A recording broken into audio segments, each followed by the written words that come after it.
Hello, welcome back to yet another Togcast where we are speaking to members of our community and staff members as well. In this series, we'll be talking to more drivers, but we also have some staff who are looking to speak with us. So, without further ado, we have got Ollie with us, who is not only a staff member, part of the commentary team. He's also the manager, the boss of TOGA esports team as well. So he's got so many hats on. Anyway, this is Ollie. Hello, Ollie. Hey, Mac, how are you doing? I'm good. I'm good. You doing good? Yeah, not too bad, thank you, yeah. Good, good, good. Right, okay, obviously you have many, many hats in TOGA itself. Yeah, pretty much. I think, that's a polite way of describing it, I guess, yeah. I don't know how you do half of what you do. So, how did you come about joining TOGA?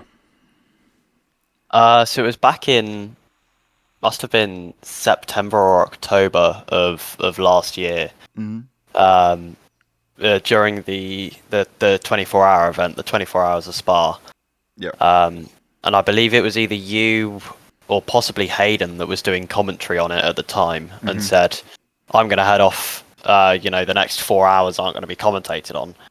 And I put in the YouTube chat, I was like, I can stream and commentate. I've done it for leagues before. If Yeah. you need someone to pop in and do some coverage, I can do it. So Hayden, yeah, pinged me the link for the Discord, and I came in and did commentary on a for a community that I'd literally never come across before until I randomly clicked on this live stream and did commentary for 2.5 hours. Yeah. Um, Absolutely. It was it was a very bizarre way of how everything happened coming into Togo. I was similar, and I think I was only a couple of weeks before you came in. I came in and did some commentary. So I mean, apart Hayden did all the commentary before that, but Ollie and myself really were the kind of first commentators, dedicated commentators for Toga. So first of all, how old are you? so I'm 19. Yeah, so probably Ooh. one of the younger members of the staffing team for sure. Yeah, but you have a great passion for what you do. So, how did you get into sim racing or racing before it became called sim racing?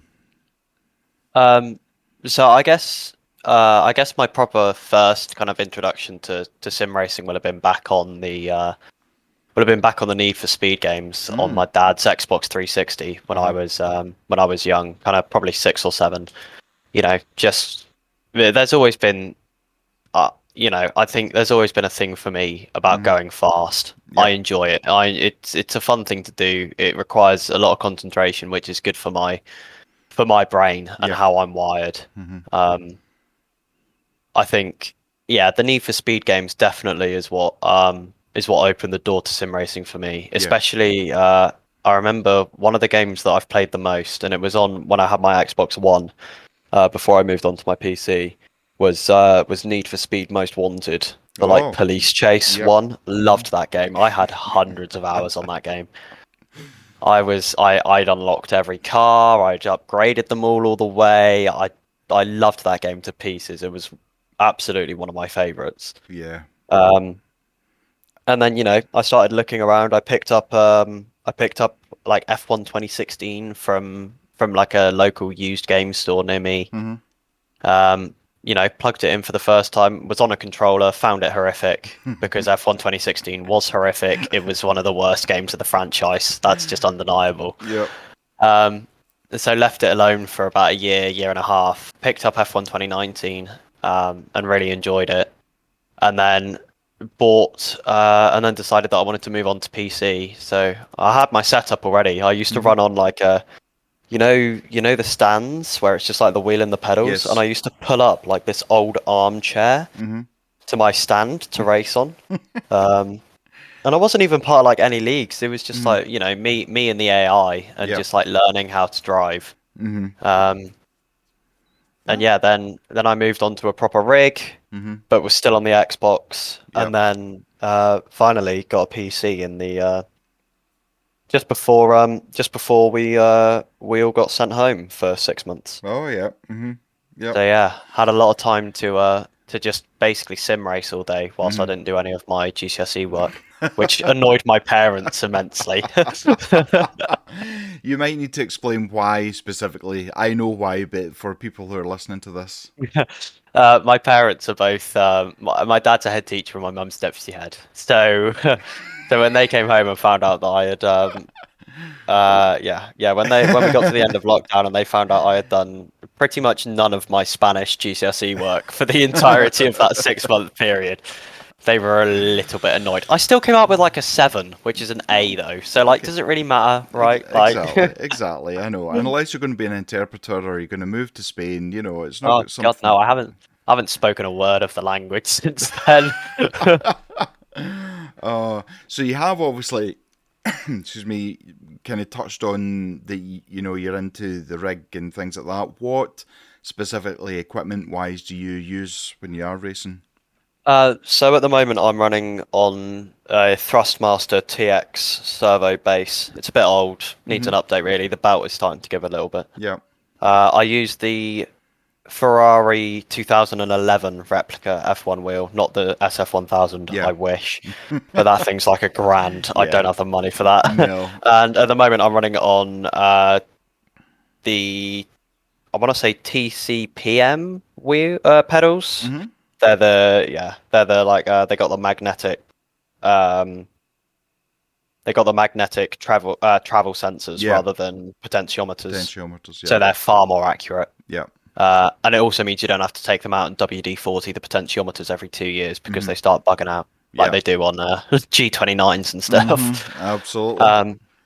Yeah, it's all strapped onto a Next Level Racing FGT Lite fold away rig at the moment, although it's a bit dinged up. It doesn't fold away particularly easily anymore. Yeah. That's me. Yeah, and like you said, you started off with an armchair and a stand for your pedals and your wheels. So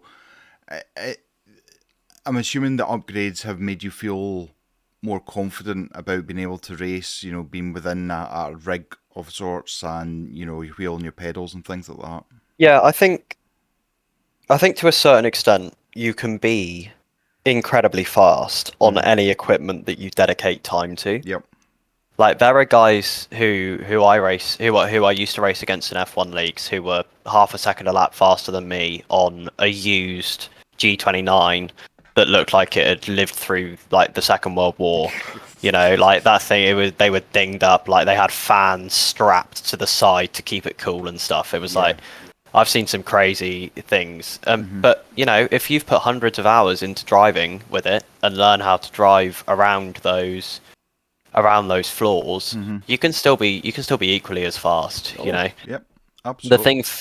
The thing for me was I wanted to get to a point where I was confident that when there was a failure, it was me, not my equipment. Yep. Yep. I would rather if I had a crash, it was because I ran out of skill than because my brake pedal didn't register or my throttle got jammed because of the potentiometer or or my force feedback gave up or whatever. I would rather it was me than my equipment, which is why I've invested into getting some decent kit. It's nothing flashy. It's quite nice. You come in and look at it and it looks pretty impressive, but when you look at what else is on the market, it's pretty it's pretty base level stuff.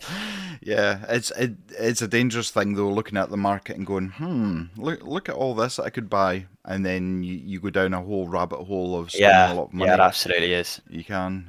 The amount of times that I've constructed a setup in the Fanatec basket and then closed the tab and been like, not now, no, not now, don't click not the now. now. So, for your own personal taste, is there a specific car in ACC that you enjoy driving more than the rest?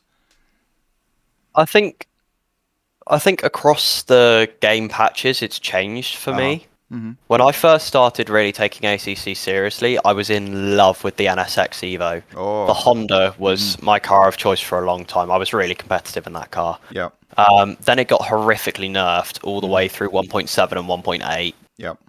It's now back to being somewhat competitive again, so I might need to start feeling out the Honda again because I really enjoy it. It's a car that I've always it really suits my driving style. You know, it's quite planted. Yep. It's quite planted, but has kind of enough movement that you feel like you're actually driving it, Yep. rather than like It's your driving you. McLarens or your BMWs, where it's just like you turn it in, it turns, you accelerate, it accelerates, you brake, it brakes. Yep.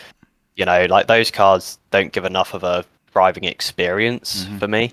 Whereas the Honda has enough of, those quirks and the oversteer just to make it feel like you're actually driving a real car rather than just kind of sat behind the wheel letting the car do it for you. Yeah, absolutely. No hate, by the way, to any BMW or McLaren drivers. It's just not my style. No, and it is all about finding the car that suits your style because everyone has a different racing style. Some prefer a bit of oversteer, some prefer a bit of understeer. It's all personal preference. Do you have a particular track in the ACC that you prefer? Oh god, tracks are hard. I've got a soft spot for Imola. I love Imola. Yep. Both for virtual racing and for real life racing. I think it's got such a rich history as a track. And it's got a brilliant combination of, you got high speed stuff, you got you got your chicanes, you got hairpins, you got it's a really solid mix of everything that racing has got to offer. I love Silverstone. I'm always going to have a soft spot for Silverstone, and Brands Hatch as well is another personal favourite of mine. Yep. But I think for a lot of sim racers, there's one track that sits at the top of the ranking, and it's one that's only just recently been introduced to the game. Because there's not many drivers that don't enjoy going out and trying to conquer the green hell, even if you're not successful. Yeah. There's nothing quite like driving that track. Yeah, absolutely. It's incredible. And there has been a lot of love for it since it's come in. A lot of leagues, a lot of championships that are specifically running the Nordschleife. So there is. So obviously, I've spoken a little bit about all the roles you have in TOGA, but you have taken on the responsibility of the esports team as well. How are you finding that? Yeah, it's been there's been ups and there's been downs. There's been easy bits and there's been hard bits, but there's always going to be. Yeah. Probably the hardest bit was learning how to use GIMP because it is such a painful program to learn how to work. Once you've worked it out, it's not too bad, but until you've really got it down, it is just, guys, like, imagine banging your head off a desk at about 1,000 times a second. That's it was horrific. But yeah, and sorting out like sponsorship stuff is always a little bit nerve-wracking. Yeah. When I'm talking to like the guys from VM Tech and trying to sort out their sponsorship, that was it's a bit nerve-wracking because you want to secure something that's going to be good for both parties. Yeah. But at the same time, you've got to be conscious that actually there's one party that you want to get the better deal per se, and that's yours. It's always how it's going to be. Yeah.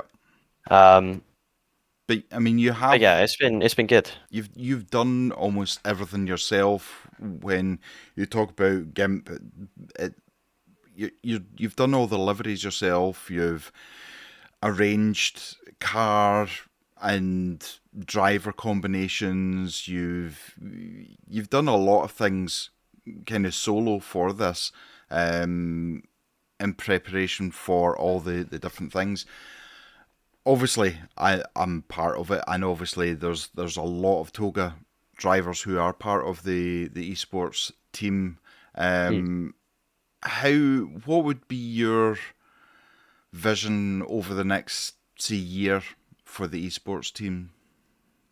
I think something that I'd really like to work on is the overall ability of the drivers, and I mean in terms of we've got a lot of guys who have joined who aren't necessarily the fastest guys in the world. Yep. We got people who are limited because, for example, with Brandon, because he's got a physical disability.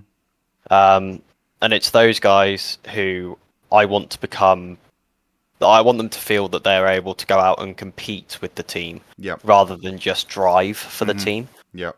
Um, we're such an open book in terms of the inclusivity that we have in the team, and I want people to be able to see that no matter your skill level, no matter whether you're new to sim racing as of 2 days ago, or if you've been sim racing for 4 years, like me or like Sam have. Yep. I want people to be able to come and thrive in a team that's got a really healthy ethos and a really healthy atmosphere, and to help those drivers who maybe feel less confident in their ability to develop and to become drivers who can go out and compete and be in the top 15 and take home big points finishes. Yep. And we're getting there at the moment. We're seeing this kind of progression into a team that is competitive across many levels. Yep. You look at Callum and Elias. They came home P3 overall in the Driver Swap Championship. That was the first ever. That was the first ever league we'd entered as a team. Yep. And we've brought home an overall P3 already. If Davide and Neo had been able to commit for the whole season, those guys would have brought home a good result inside the top 5 overall as well. Yep. Just the 2 races they did do, they came home P4 and P11 in what was a ridiculously stacked grid at Spa. Yeah. I think we're already seeing that we've got the ability and we've got the capability in the team to be able to go out and bring home those really big points finishes. And it's not going to be long until people are looking at us and thinking, oh god, here come the TOGA lot, we're about to get overtaken. Right? And that's at the end of the day, that's what I want, because I know that everyone that's in the team has the ability to be that kind of driver where people look in their rear mirror and go, oh god, it's the TOGA lot. Oh, we're going to get absolutely smoked. That's what I want. Yeah. Because we've all got the ability to do that, undeniably. Absolutely. And as a formidable force, was that the first time Elias and Callum had raced together?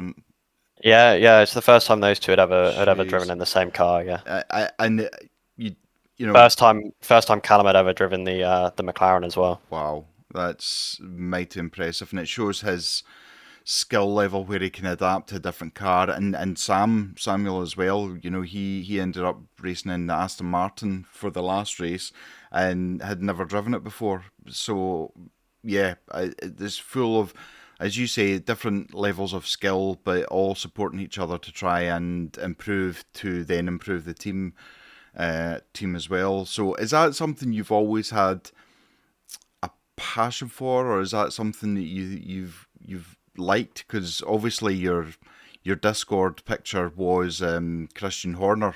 So is that just a coincidence, or is there a bit of a team manager in you?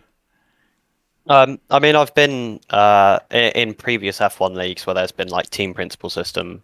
I've been a team principal in a lot of leagues, in a lot of F1 leagues that I've taken part in. I think management is something that really suits my brain. I think it's something that I can do relatively easily. I think I think other people tend to find me pretty approachable, and I'm quite easygoing and easy to speak to, and I think all of that just means that people are quite comfortable to be open to what I have to say and any guidance that I have to give, which is something that you need as a team manager. You need people to be able to trust you and trust your thought process and your judgment. Yeah. Which is something that all the guys in TOGA have done so much, because if you'd said to anyone else, oh yeah, I'm going to put these 2 drivers into a car that neither of them have ever driven before, and we're just going to kind of see what happens. And they've never driven with each other before, and they don't really know each other's driving styles. They've never really talked to each other. People would have been like, what are you talking about? It's just not going to work, is it? Exactly. But you gotta make something happen. You have, and you proved yourself right by, the driver swap cup was crazy competitive, I mean, genuinely, Hayden and myself raced in the Aston Martin, and I would say we're mid-pack drivers normally, and we were struggling to break out of the bottom positions. It was just so quick. So for Callum and Elias to finish third was just outstanding, and it gives a bit of confidence as well. I think going forward, you know, between your decision about putting the two of them together, putting Callum in a car he's never driven, and then throwing him into a championship, it must give you a good feeling when you see the results coming in. Yeah, I think it's nice to be able to see that decisions that I've made have led to people being able to have those experiences where they feel confident Yeah. to be able to drive a car Mm-hmm. and to feel confident that they can be competitive in a Mm-hmm. car as well. Yeah. Because there's a lot of times I think where people think about being competitive, and in their heads it's, oh, I've got to do loads of training and I've got to do loads of practice and I've got to, be ready for this and be ready for that, and it's going to be, there's loads of stuff that's going to happen and it's all going to be crazy, and I'm going to have to do loads and loads of practice, spend hours in the car, spend hours working on setups, and then I'll get in and maybe be competitive for some of the race and I might get taken out. Yeah. Yeah. And I can understand that, because a lot of the time there are incidents, stuff Mm-hmm. does happen that you don't want to happen. Yeah. But actually, if you spend those times of practice really refining your own driving skill, like Callum and Elias have for so long, Mm-hmm. because they're not going out and thinking purely about pace every time they get in the car, No. they're going out and they are thinking, how can I maximize my driving style to what the car needs more than anything else? Yep. And that is how they come out with those results that are so impressive at the end of the day, because they go out and they think about, what they can do to maximize the car, rather than going out and thinking, I've got to go and run the best pace that I ever can at any time possibly available to me. Yep. Because that isn't realistic at the end of the day. No, absolutely not. You obviously touched on sponsorship, so it takes a mature head to try and negotiate terms with any organization that you're looking to sponsor with. Obviously, nerves can play a part, but did you find the process reasonably straightforward from your point of view? I think, I mean, it's always a weird thing to think about when you think about negotiations and conversations that you've had as a as going and speaking to these people, because a lot of the time it's just like they like the guys at IMB, for example, who we entered into a partnership just recently. Yep. They just want to, they're just normal guys at the end of the day. They have a laugh, they take the mick out of each other. Ian and Peter are probably two of the most funny guys that I've met in a while. Like, seriously, the group chat between us three is just filled with gifs of them making fun of each other. At the end of the day, they're just two guys who have a passion for something, the same as I'm just a guy who has a passion for something. Yep. And if you can talk to them and relate to them on that level, then there's no reason that something productive can't come out of it. Yep.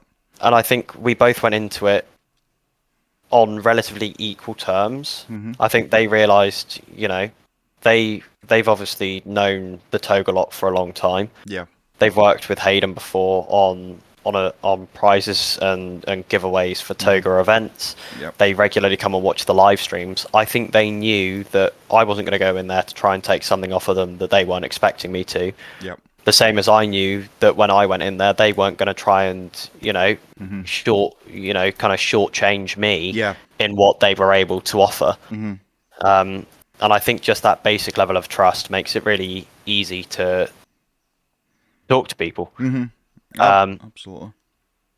And it's very similar for Davide, because he was part of the team and I've talked to him so much already. When I entered into the talks with the VM Tech guys, him and his brothers, Mm-hmm. it kind of just flowed. We all kind of just agreed on what we were thinking and kind of just we just got on with it because Yeah. we all knew what we were looking for out of it, and we all agreed on what was going to be the best way forward because Mm-hmm. we'd already spent so long talking about each other's aims that it was just as easy as kind of just putting it all in a contract. Although that wasn't particularly easy. My brain was smoking whilst I was writing that contract. Yeah, you've always got these moving parts, and it's about trying to establish, like as you've explained, relationships and a working practice that everybody finds acceptable from that point of view. So obviously, you're staff member. You've been Yep. stewarding, commentating.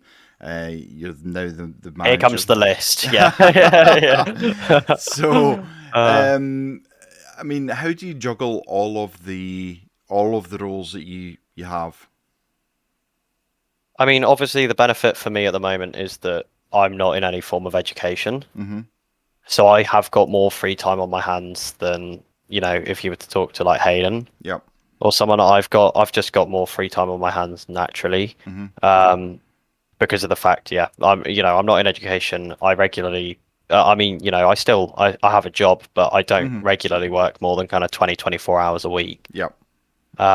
So for me, I've got a lot of free time in my days Mm-hmm. and in some evenings to be able to sit down and do stuff, Mm-hmm. like all the livery designs have been done in fact, I'm literally doing livery design whilst I'm talking to you right now.